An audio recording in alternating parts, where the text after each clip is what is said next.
Okay, today I'm going to show you how to make a healthy version of a cake pop.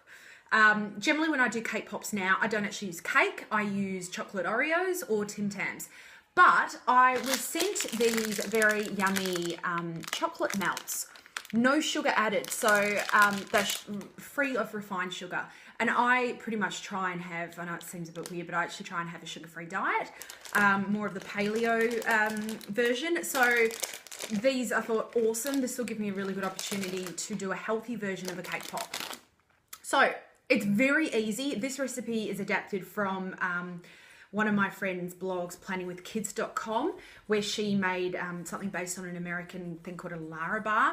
So what I've got here, I've got 1 cup of banana chips. Make sure when you get banana chips, you don't get the ones that are added with sugar or baked in bad oils. Then I've got a heaped cup of medjool dates. These are yummy. I just get the ones from Aldi, nice and easy. And then I've got a cup of almonds. I've activated these almonds, which I know is a bit, crazy, but it's really easy. I just soak them in water, and it's like with sprouts, you soak them to release all the goodness, and then I just put them in the dehydrator overnight and they end up nice and crunchy. So I'm just going to mix, not the chocolate, I'm going to mix the other 3 ingredients all together, and I'll show you what it looks like. At the start, when you do this, you'll find that it starts off quite grainy. You need to you don't want to turn the almonds into almond butter, but you've sort of got to get that right, because we're going to roll balls of these. So you want to sort of blend it until you know, yep, okay, that's cool. I can squeeze this together and make a ball. Otherwise, give it a bit more of a go. It doesn't need that long. It's not like, you're definitely not mixing it for 5 minutes or anything, but then you're doing more than 10 seconds. So that's looking a bit better. I'll probably just do a tiny bit more. Actually, no, that's not too bad. I might just give it about 20 more seconds and then I'll start rolling it. Okay, so I'm just going to grab some of my mixture, and look, it will be a bit crumbly, that's okay. And I'm just going to mix it into balls, just like you would do for cake pops.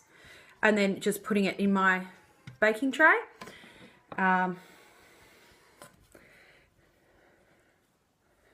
So I'm just gonna make as many balls as I can with the mixture. Okay, so next step is just to get one of your lollipop sticks and to just make a bit of a hole in it. You sort of want to aim to get it, halfway to 3/4 of the way down. So we're just going to make the hole in each, and then I'm going to put these in the freezer for about 45 minutes. Okay, so next step is to melt my chocolate melts, just a tiny bit. Just going to melt it, and then I'm going to dip it in and put them in my cake pops. Really important with this that you do not over melt your chocolate.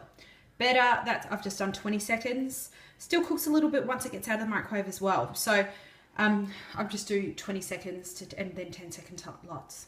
Okay, so then basically what we do is we dip in the end, get a nice little bit, and then put it in the hole that you made previously.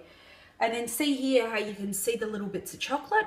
That's just basically gluing our stick into our cake pop, so that when we do the final step and dip them in chocolate, it's not going to I did this the very first time I made cake pops. I didn't do this step, and then I'd put them in, and then the cakes pop would drop off the stick. So this step is really important. Now I don't have enough lollipop sticks because my kids used them for something. So I'm just going to do some of them, and then the rest I think I'll just drizzle the chocolate on top. Cool. So once you've done all of them, you put it back in the freezer or in the fridge. The fridge is fine. You just want that chocolate to harden. Okay, so it's going to be time to dip our cake pops. I like to use something that's small and tall for dipping. So that's why I'm using this cup. So I'm just going to melt that in the microwave now. Okay, the dipping process. Most important thing when you dip these, don't go on the side, straight up. Put it in straight up and then pull it out. every time you start wiggling it around, that's when the stick can loosen. You just want to get the excess chocolate off. So you just sort of keep it there. This chocolate is covering nice and well. Now, if you were going to do it upright, you'd do it upright like that. Like sometimes you can get like a polystyrene block and do it that way. I'm just going to have mine down like that. Just hang on a sec, Molly. Okay, so I'm just going to keep doing this and show what they like at the end. Okay, so all done. So after dipping it, I just put it in the fridge to harden. They actually hardened pretty quickly because they were frozen. So as soon as the chocolate went on, like magic ice on ice cream. So that's what they look like. My kids are going to love those for afternoon tea. Now, I've got a giveaway on my blog of chocolate packs from these sugar-free, no refined sugar-free.